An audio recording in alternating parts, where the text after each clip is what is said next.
आपले दोन्ही केक आता रेडी झालेले आहेत. आता आपण फ्रीजमध्ये ठेवूया आणि नंतर हा टियर या केकवर आपण शिफ्ट करून घेऊया. सो आता आपण हा केक आहे ना शिफ्ट करून घेऊया. इथे मी हे डॉल यूज करते. केक छान सेट झाले की तो इझिली बोर्डवरून निघतो.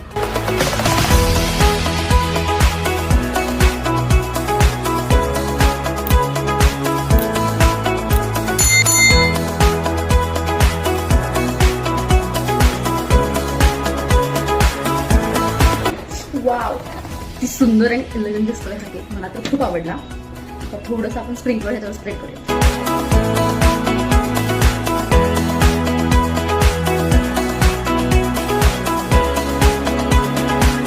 सो आपला केक आहे रेडी.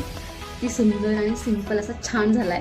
तर कसा वाटला तुम्हाला आजचा व्हिडिओ? आवडला असेल तर लाईक, फॉलो आणि शेअर करायला अजिबात विसरू नका. Thanks for watching. आपले दोन्ही केक आता रेडी झालेले आहेत. आता